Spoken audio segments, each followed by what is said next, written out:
They said it in whispers at first, the kind of whispers that crawl through dust and fear and guilt. They sacrificed her. No one said it loudly because saying it loudly would make it real, and if it became real, then every man on that team would have to carry it for the rest of his life. The night air was heavy, thick with the smell of burned metal and sand, and somewhere far away a dog barked, unaware that a legend had just been written in blood and silence. The mission was never supposed to go this way. Intelligence said the compound was lightly guarded, a temporary hideout, a place where a high-value target stopped only to breathe before moving again. The team inserted quietly, shadows among shadows, boots touching ground like thoughts you don't want anyone to hear. She moved at the rear, rifle steady, eyes calm, breath slow.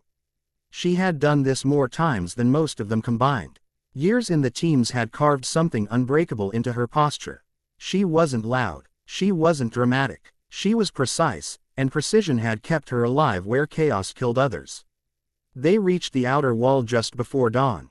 That thin gray line in the sky was already warning them that time was against them. Everything felt slightly off. Radios crackled when they shouldn't. A distant generator hummed and then cut out. The kind of small details that experienced operators notice, the kind that make the back of your neck tighten. She noticed too. She always did. She signaled a pause, scanned through her scope, adjusted her angle. Nothing obvious. Too quiet. When the breach came, it came wrong. The explosion was sharper than planned, louder, echoing off the surrounding hills.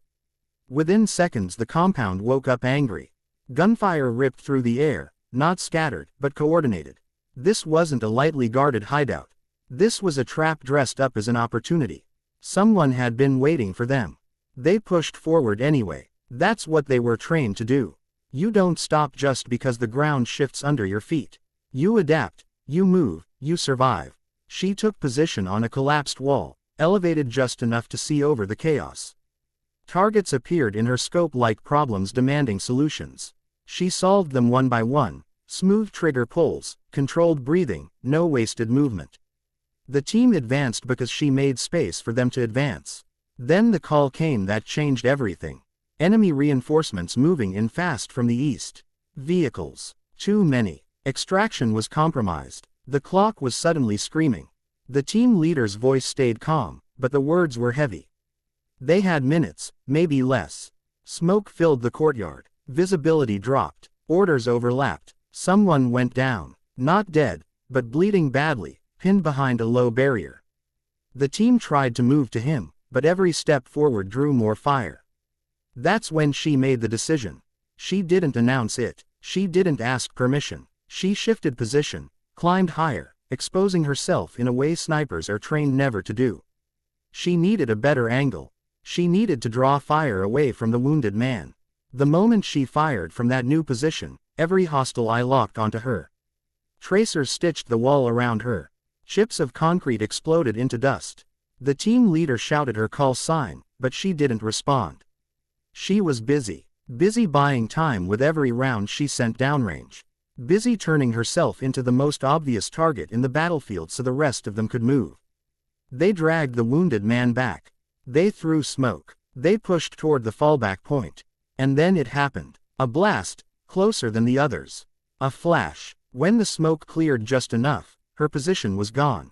Collapsed. Silent. They called her again. Nothing. They scanned. Nothing. The radio stayed dead. In the chaos, with vehicles closing in and ammunition running low, the decision no commander ever wants to make was made. They pulled back. They lifted off under fire. And as the aircraft rose into the sky, someone said it. They sacrificed her. Back at base, no one spoke much. Gear was cleaned in silence. Weapons were checked that didn't need checking. Eyes avoided each other. Officially, she was listed as missing. Unofficially, most of them believed she was gone. The blast had been too close. The fire too heavy. The odds too impossible. Days passed. Then weeks. Her bunk stayed empty. No one touched her things. It felt wrong to move them, like erasing proof that she had ever been there. At night, some of them replayed the mission over and over, wondering if a different call, a different second, could have changed the outcome. Guilt is loud when the world is quiet. But somewhere far from the base, somewhere no map would admit existed, she was still breathing. When the blast hit, it threw her hard, smashing her into the wall she had climbed moments earlier. The impact knocked the wind out of her and stole the world from her eyes. When she came back to herself, everything hurt. Her rifle was gone, her helmet cracked, blood ran warm down the side of her face. And the compound was crawling with enemy fighters. She didn't panic. Panic wastes oxygen. She slowed her breathing, took inventory. One sidearm, limited ammo, a knife, a radio that hissed with nothing but static. Her leg burned, but it held weight. She dragged herself into the shadows, becoming what she had trained to be long before the teams ever claimed her. Invisible, she waited until night swallowed the compound again. Then she moved. Every step was deliberate. She avoided patrols by inches, froze when voices passed close enough to hear breathing, pressed herself into filth and darkness without hesitation. Pain became background noise. Survival became the only mission. She found water first, then food, then a discarded rifle with a cracked optic that she adjusted until it was usable. She listened more than she moved. Learned patterns, learned weaknesses. Days blurred together. Sleep came in minutes stolen between danger. She treated her wounds with whatever she could find. The leg infection nearly took her out, but she refused to let it. Dying wasn't an option she accepted. At the base, hope faded. Command prepared the paperwork no one wanted to sign. Memorial plans were whispered about. The team avoided the training range she used to dominate. It felt haunted. Then one night, a perimeter sensor tripped.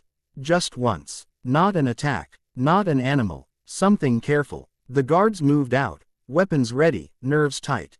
They found her at the edge of the light, standing on her own 2 feet, rifle slung, eyes sharp despite everything. Thin, bruised, alive. For a moment, no one moved. It didn't make sense. She wasn't supposed to be there. She was a ghost that had stepped back into the world. Then someone ran. Then everyone did. Medics shouted. Hands grabbed her, steadying, supporting. And somewhere in the chaos, someone laughed. A real laugh, the kind that breaks through shock and relief all at once. When she recovered enough to speak, she didn't tell a dramatic story. She never did. She answered questions simply. Yes, the intel was wrong. Yes, she was hit. Yes, she evaded. She spoke more about what the enemy had done wrong than what she had done right. That was her way. The team listened, quiet, humbled. No one said they had sacrificed her. No one needed to. The truth was heavier and better all at once. She had chosen them, chosen the mission, chosen to stand in the open so others could live. And then she had chosen to survive. Anyway, stories spread fast after that, changing a little every time they were told. Some made her larger than life. Some tried to turn it into myth. She ignored all of it. She went back to training. Back to work. Back to being the steady presence at the rear of the formation. But late at night, when new recruits whispered her name with awe, when seasoned operators nodded with quiet respect, the truth remained unchanged. They hadn't sacrificed her. They had underestimated her. If you're still watching this story, take a moment right now to subscribe to the channel. This is Bravo Warrior Stories, where real courage, sacrifice, and survival come to life through powerful military stories like this one. Subscribing helps us bring you more gripping, realistic stories that honor warriors who refuse to be forgotten. Because legends aren't always the loudest voices or the boldest claims. Sometimes they're the ones everyone thought was gone, the ones written off in whispers, who come back alive and remind the world what real strength looks like.